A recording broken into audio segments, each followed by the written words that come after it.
Right, let's get going. Everyone else can join us later. Thanks again, everyone, for joining us today.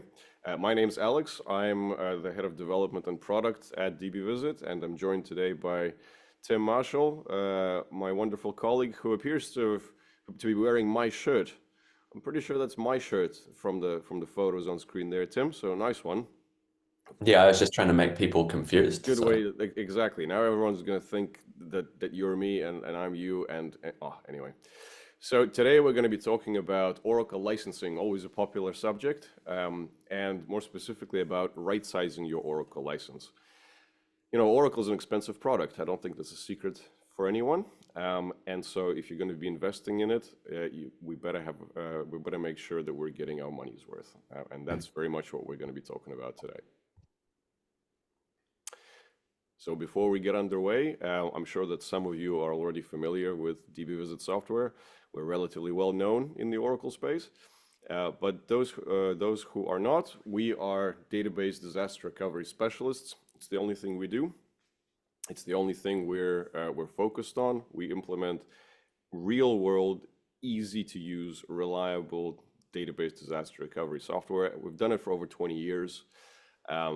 We're all over the world. We're in 120 countries. I think we're protecting just over 30,000 critical databases at the moment. So we deal with Oracle licensing a lot. Our customers are the best thing about us. So year to year, we have over 95% customer renewals. What that means is that people who work with us, people who've chosen to work with us in the past, continue to choose to work with us going forward in the future.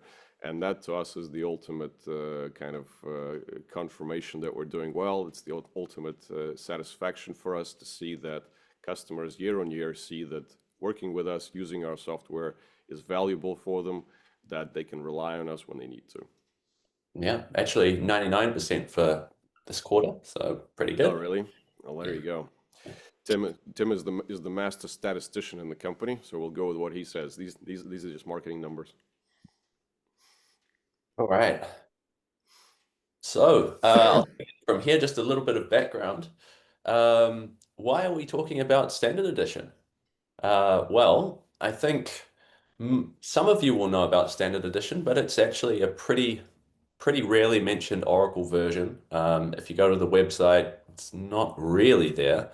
Of course, it is on the price list, and it is there available to purchase. But you know, your Oracle rep, your Oracle partner, or your Oracle partner will hopefully talk to you about it. But maybe your Oracle rep is going to, you know, push you towards Enterprise Edition, Autonomous Database, Exadata, because that's how Oracle's structured.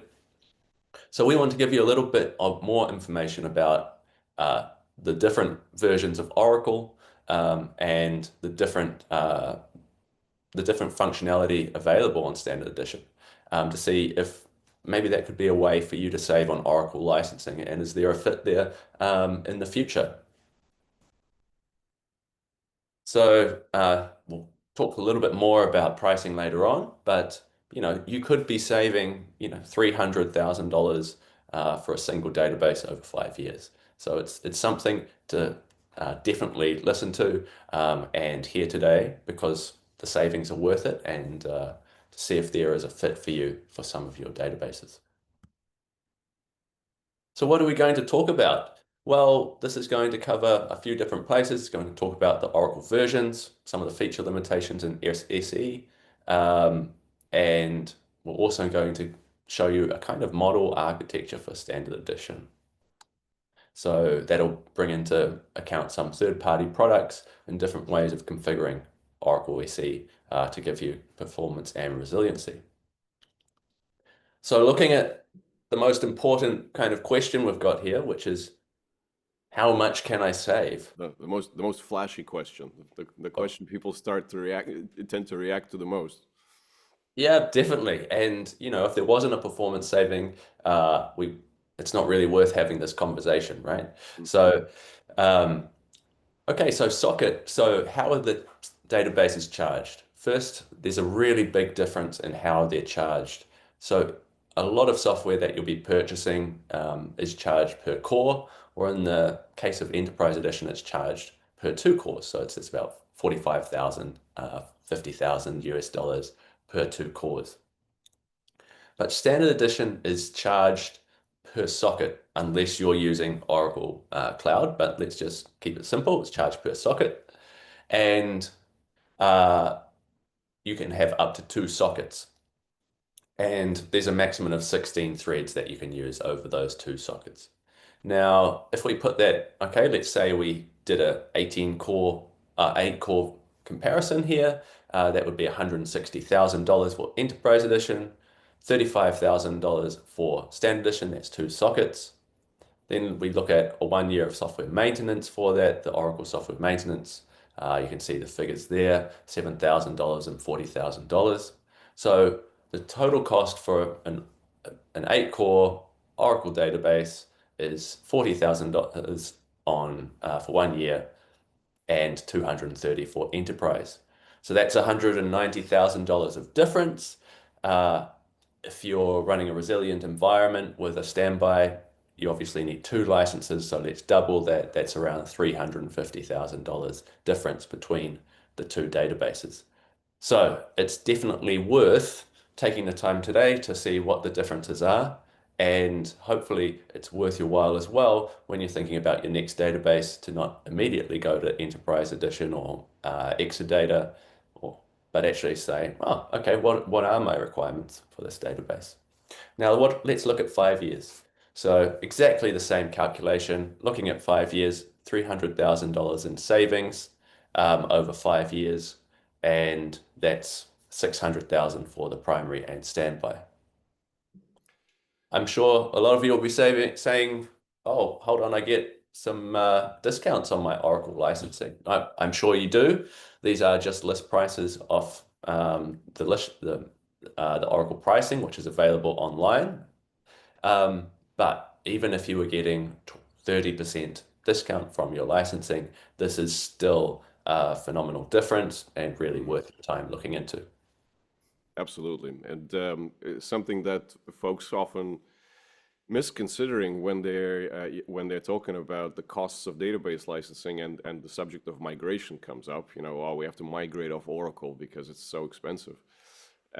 You could save yourself the trouble, stay on Oracle and just downgrade from Enterprise Edition to Standard Edition, because that, as we can see on the slide there, that will represent an enormous saving, and you might avoid years of headache in the process. Yep.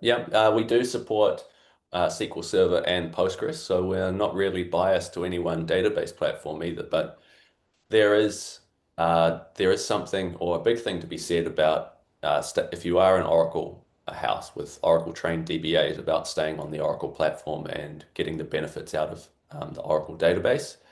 Because learning a new database is a big undertaking, and usually it's going to require new DBAs or really a lot of training for those DBAs. Okay, so Alex, up to your section here. We've got a little bit of a difference in the different database versions, obviously, and what versions are available. So if you could take it away. Absolutely. Let's take a look at what, when we talk about an Oracle database, what exactly are we talking about? So there are kind of 4 large camps. Standard Edition and Enterprise Edition are the 2 biggest ones and the 2 that people tend to recognize. But there's also Autonomous Database and Exadata to consider. We're not going to be going deeply into these today. I just wanted to make sure that everyone is aware of what these are. So very briefly, Standard Edition on the left-hand side is what we've been talking about primarily thus far in this presentation, and what we'll be mentioning time and again. It's basically a cost-effective general-purpose version of the Oracle database. It's actually completely sufficient and more so, more than sufficient in the vast majority of cases. It has all the core features and functionality, and at its heart, it's no different to Enterprise, right? Oracle Standard Edition is not some sort of inferior database. It's not some sort of beginner or starter database. It's a very powerful database built on exactly the same engine. Just doesn't have quite so many bells and whistles as Enterprise Edition. And don't forget that those bells and whistles tend to come at an extra cost. Enterprise Edition is the flagship, is the Oracle flagship. It's typically what people refer to when they mean an Oracle database. It's what is used by the vast majority of the Oracle client base, and it comes with a lot of useful tools. We are not biased against Enterprise Edition. There are many use cases when Enterprise Edition is what you need and is what you should go to, but perhaps not always. And the price, quite literally, that you're paying for that is money. Enterprise Edition is a whole other level in terms of cost over and above Standard Edition, and it tends to involve quite a few add-ons, all of which are optional extras that cost on top of the Enterprise Edition license as well. Following that, there's Autonomous Database. This is Oracle's native offering on the Oracle Cloud. So on the Oracle Cloud Platform, there are various levels of Autonomous Database available. That is, instead of having the Standard Edition versus Enterprise Edition distinction, it is, that's how they sell their database engine in their own cloud. We're not going to be spending any time on it today. I just wanted people to be aware that that's what it means. It basically means that an Oracle database hosted on their own cloud. And finally, we have Exadata. So Exadata is kind of the most extreme version of the Oracle database engines. Anybody who has a real need for Exadata and anyone who's really using Exadata is probably at a point where they don't need to necessarily to be taking my advice. It's really something reserved for when you have extreme performance requirements across large data sets and complex setups. Yeah, and that's not only a database platform, that's also a hardware conversation as well, because absolutely. And it's a hardware conversation that typically extends into the many millions. So Exadata is typically something that's used by the world's largest corporations to perform their most critical operations, and it's backed by large internal teams. We're going to be focusing primarily on Standard Edition versus Enterprise Edition today, because that's where the vast majority of DBAs live, and that's where the vast majority of companies that use Oracle products live as well. So there are a few differences. They're both very capable products, as I said. The differences are around how they're limited and what options are available. So one of the limitations of Standard Edition is there is a maximum performance threshold, and that performance is that the database can use a maximum of either 2 sockets or 16 threads at a time. Now, 16 threads is actually a lot. On modern hardware, a single database using 16 threads is typically sufficient for just about anything, unless you have a very specific requirement, unless you, for example, are a financial services provider and you have thousands of concurrent transactions going on. Yeah, absolutely, you might need a little bit more. But for the vast majority of use cases, 16 threads on a database is actually plenty. We rarely see customers that have a clear-cut requirement for more. It's not a very typical ceiling to hit. On Enterprise Edition, you can go as high as you like, but don't forget that you'd be paying for every core pair. Licensing is different. We'll continue covering licensing on and off as we go through. The Oracle Edition on Enterprise has a lot more features either built in or available at extra cost. Features around logical replication, around in-memory operations, around partitioning. These are all available in one way or another on Enterprise Edition and are essentially unavailable on Standard Edition. However, they're also really not needed a lot of the time. This is something that we find talking to people in the industry is often ignored. People kind of default to Enterprise Edition as if it's somehow the correct choice no matter what. And they really ignore the fact that a lot of the time they're not using any of these advanced features, or they're using them in a way that they could replicate on Standard Edition in some other way. We'll get to that in a moment. Whenever a feature is not available on Standard Edition, genuinely unavailable, for example, for creating a warm standby for disaster recovery, Enterprise Edition has DataGuard. There's really nothing similar on Standard Edition. In cases like that, there's very often a good third-party option that will get you 95% of the way there at a vastly reduced cost, and possibly with some benefits as well. So the takeaway from this slide is please do give both of these additions your consideration. Don't just default to Enterprise because that's what your Oracle rep says. The reality is that you could be leaving a lot of value on the table by not considering Standard Edition, spending your money elsewhere.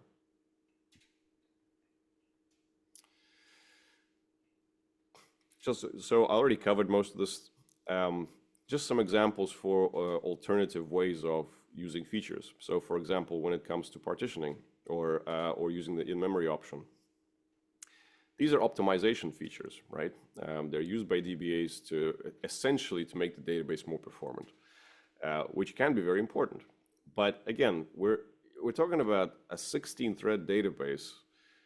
You kind of have a lot of horsepower there. So you've got quite a long way before you need these features. And when you start needing them, there's absolutely alternative ways you could explore this. Instead of using partitioning, you could look at just creating some well-placed indexes. Depending on the data in your database, that could actually save you quite a few CPU cycles. You might not need it. Instead of using in-memory, you might look at instead offloading all of your analytics off your standby database. Or rather off your primary onto a standby database. The difference in price for having that standby used for reporting, and remember, you should always have a standby anyway, it might be insignificant compared to the cost of going to Enterprise and then also paying for the extra feature, right? Remember, these features tend to be on top of whatever the Enterprise cost is. Again, we have some examples there of costings. Again, those costings can be negotiable depending on your relationship with Oracle, but they're never insignificant, and they tend to grow regularly. So the best investment is one you can justify. If you really do need these options, absolutely go to Enterprise. You know, it's fantastic software. There's a reason why Oracle makes billions of it. But do consider whether you really need it or not. Don't pay for these features if you're not going to use them. So one of the things that I touched on briefly is disaster recovery. And these days, you know, compliance is getting more and more important. Obviously, it's always best practice to have a standby database anyway, but these days you kind of have to. Just about every cyber insurance company and you know, people like that, they really demand to see what is your disaster recovery solution and your disaster recovery plan. And part of that is a standby database. On Enterprise Edition, you have DataGuard, and that was always considered to be, by a lot of people, I think, the kind of the default. If you need a standby database, you need DataGuard, you need Enterprise Edition. That's all there is to it. But the reality is you really don't. You can get DataGuard-like functionality with third-party tools. Our own standby multi-platform, is one of them.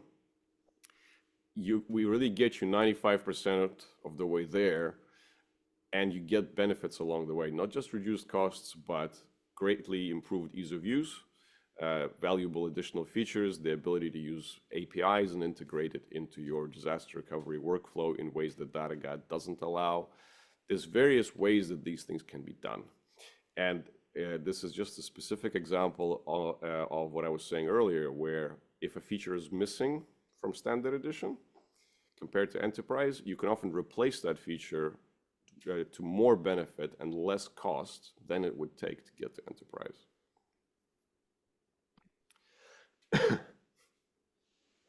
So let's look at, within this disaster recovery context, let's look at some specific comparisons. So this is, all the features on this page all have to do specifically with disaster recovery, right?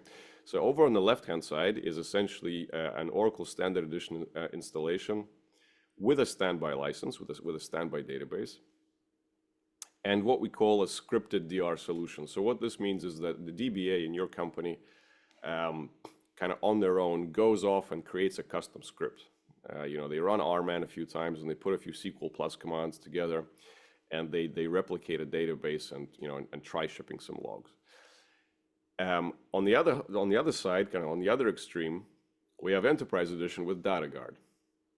Now, DataGuard is a fantastic piece of software. However, it's not the simplest thing in the world to use. It does require very significant know-how to kind of make it work and make sure that it's doing the right thing. Understanding Aura errors is in itself a lost art, or almost lost art these days. But once you've got it set up and going, it offers great replication, obviously. And then in the middle is, again, Oracle Standard Edition with our standby multi-platform software playing the role of DataGuard. And just going down the table there for some of the major features and the RPO, RTO requirements, you can see there's really very little difference between using Enterprise with DataGuard and using Standard Edition with dbVisit Standby. You kind of get more or less the same sort of thing, but as you'll see in a moment, it's not for the same sort of price. Yeah, I think one thing I'll kind of note out here is we got a couple of questions, Alex, on the last session, so may as well touch on them now, was what about Active Data Guard or reporting from the standby? So with Enterprise Edition, yes, you're going to need Active Data Guard to do real-time reporting off your standby. With Standard Edition and dbVisit Standby, you can use that using our snapshots functionality out of the box. So that's a nice use case for the standby, just as you were mentioning on the earlier slide.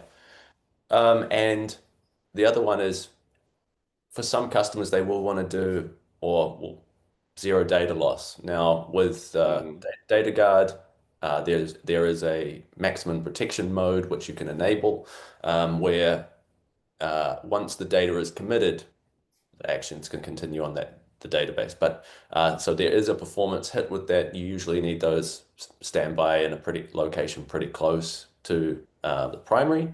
And so it's not used by many customers because of that real world performance hit. So that isn't available on dbVisit Standby. So if this is something you want, then maybe Enterprise Edition. But the question you really need to ask yourself is, do I need that or not? Yeah. Exactly. So this goes back to what I was saying about you need to be able to justify the features you're paying for. If you ask anyone, oh well, how much data loss do you want? How much data loss can you afford to have? Everyone tends to say, well, zero. Of course it's zero. We need no data loss. We need zero data loss activation. But do you? The reality is we've been doing this for 20 years.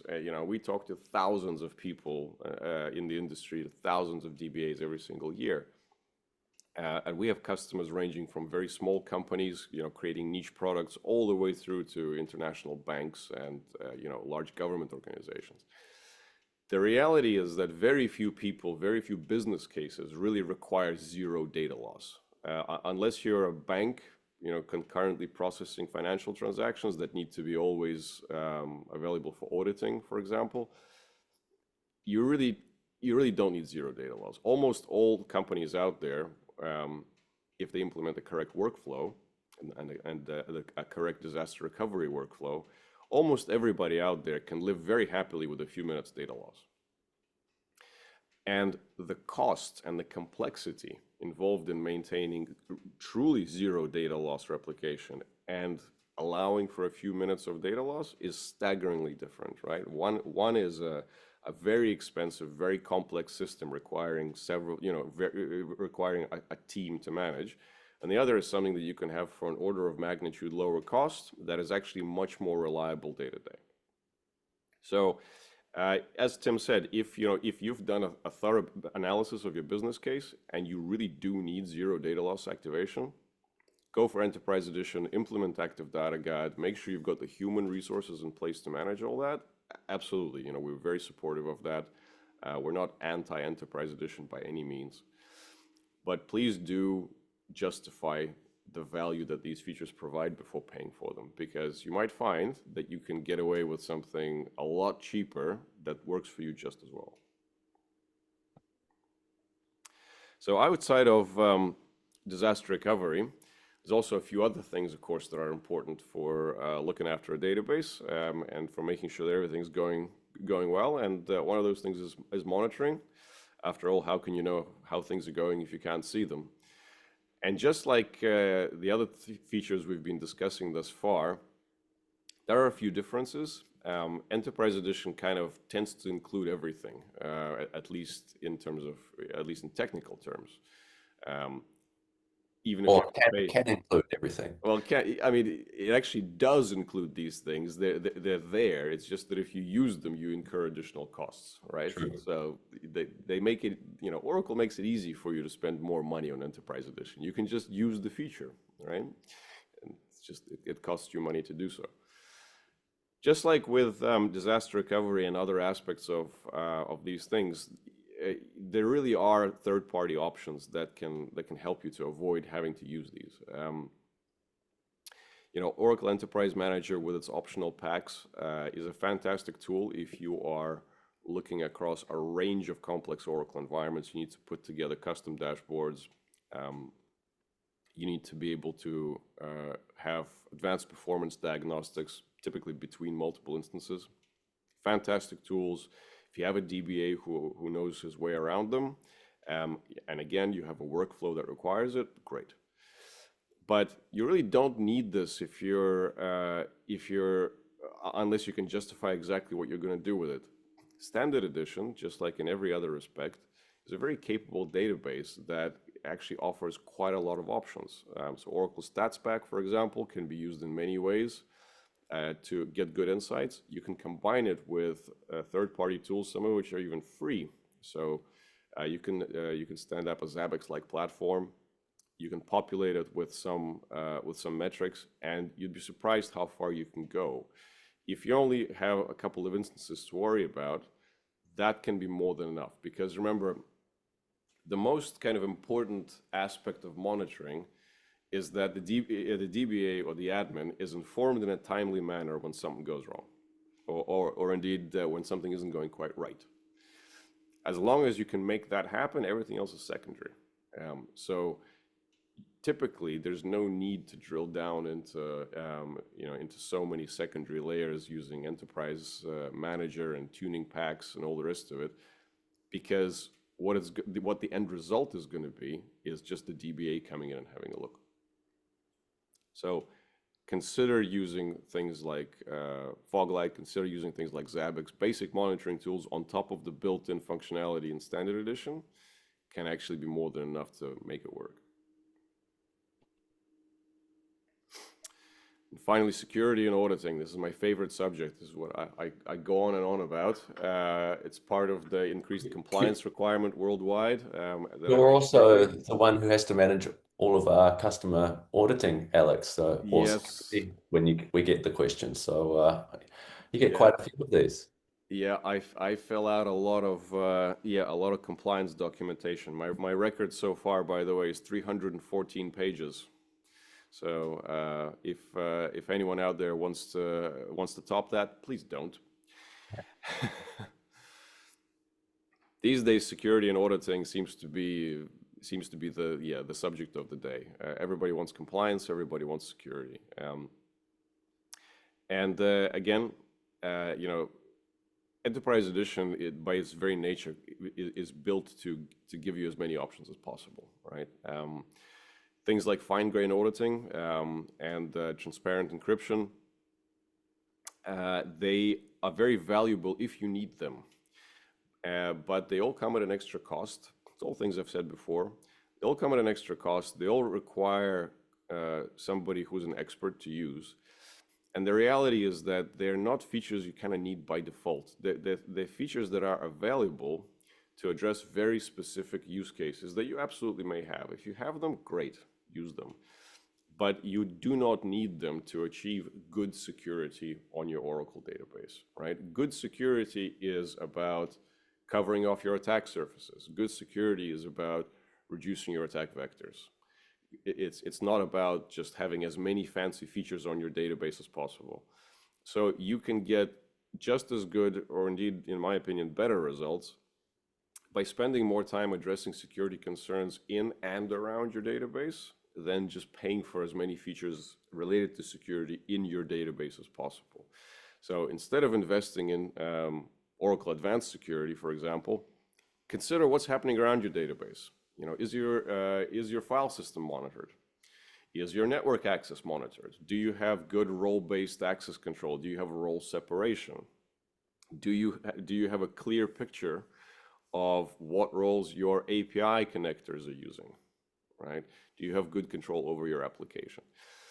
All of these things are outside of the database proper, but they arguably play a bigger role in securing it than paying for Enterprise Edition features. And for every one of the things I just mentioned, there are good third-party solutions. You know, standing up something like Splunk or like IBM Guardium.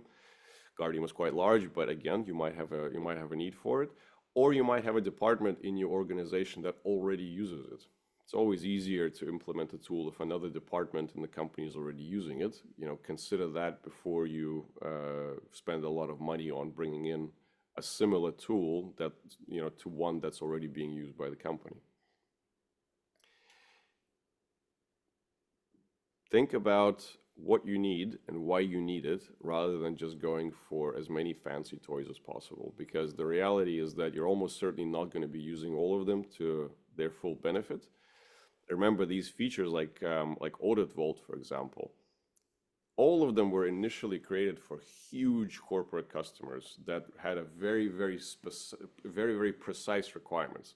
A lot of these features originated from requirements that were new. Like a lot of them came about because Oracle wanted to support a huge customer who came up with a new standard, who came up with a new compliance requirement.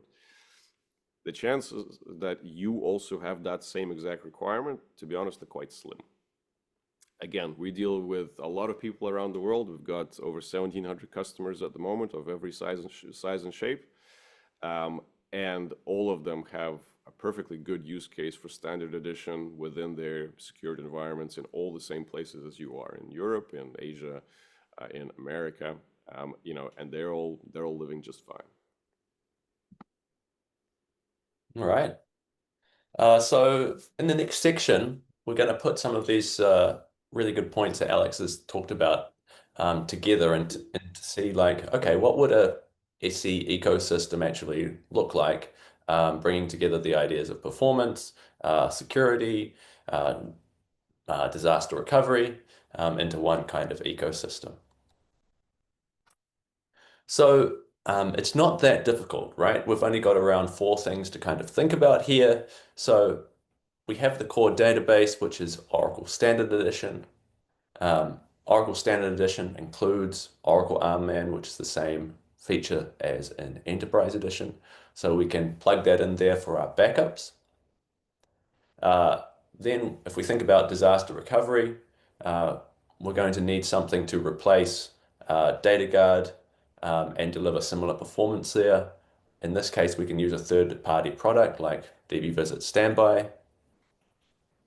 Okay, and then you might be saying, okay, well, I've previously used RAC for high availability as well. So in that case, on Standard Edition, they have something called SE2HA, which is Standard Edition High Availability.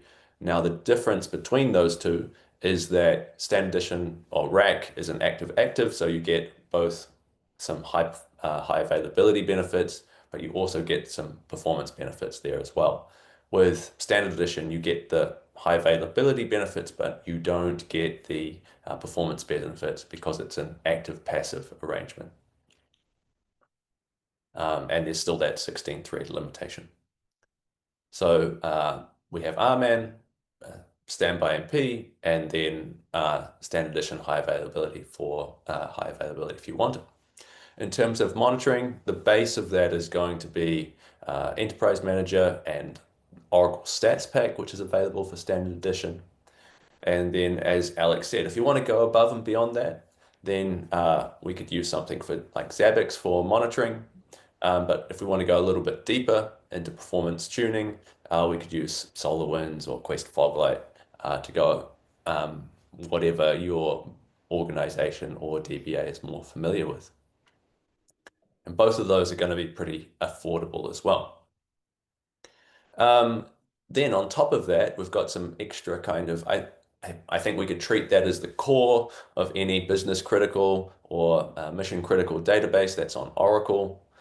Then on top of that, we can go and look at things like security and auditing.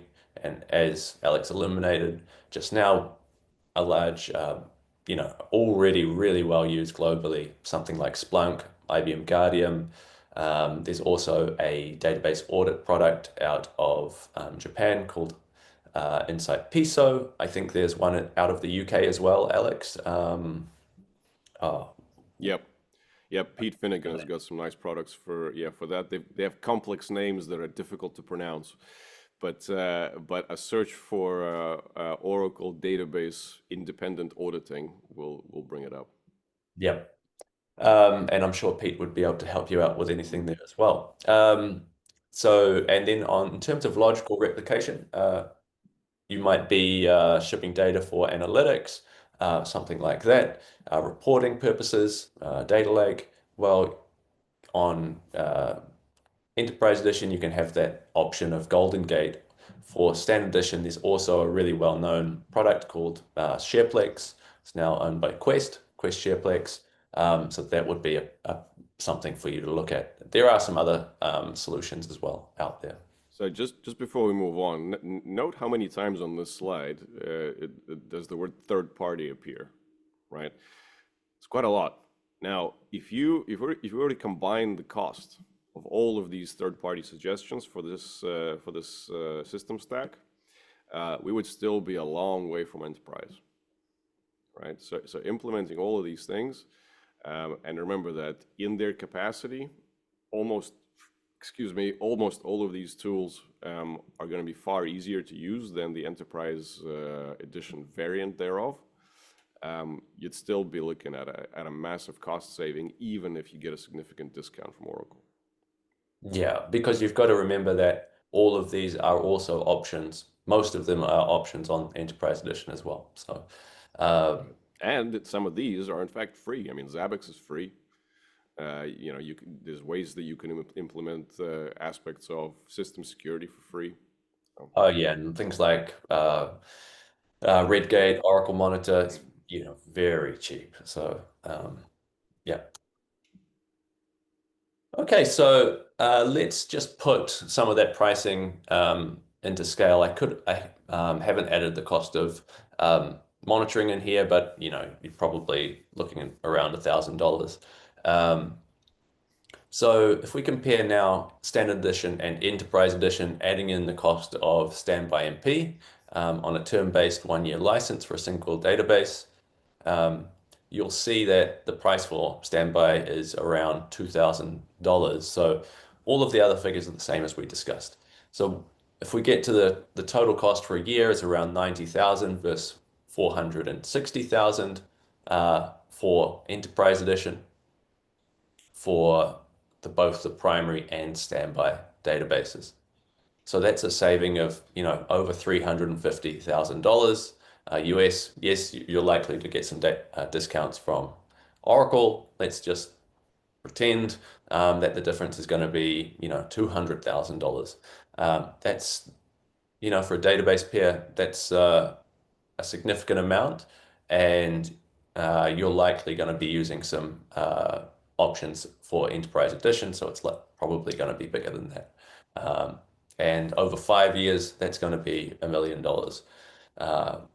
or something. Oh, sorry, not $1 million. It's going to be around $600,000 at list pricing. So with a few options, it could absolutely be $1 million. yeah, it could. It could. Um, and that's with that 8-core license. So the main takeaway we wanted to get for people from this today was to say, actually, yeah, Standard Edition. Okay, I can see I can use this in the right time. It's worth considering. Um, I want you to feel that it's worth considering with the amount of money you can save and invest in different areas of your business. Um, and oh, it is the same database. So hopefully it's been educational for you today. Standard Edition does deliver a really good balance of cost and performance and resilience, especially when you put it into an ecosystem like that. And please, yeah, think about including Standard Edition in your next database evaluation. Move on to questions if anyone has any. Yeah. Anything else you'd like to add, Alex? No, I think we've covered most of what we wanted to, Tim. So if anyone has questions, please do put them in. We've already had one, which I answered while we were talking about something else, which was whether our product DBVisit Standby multi-platform, whether that could be used with Oracle XE, which is the enterprise version. Sorry, the enterprise version, the express version. And the answer is yes, absolutely. There's a general rule that the primary and the standby have to be exactly the same in terms of versions, but that rule is something that we require for non-XE support as well. So yeah, the short answer is yes. So we've got some more questions coming in. I currently run Oracle on Windows and VMware under a proprietary hosting license.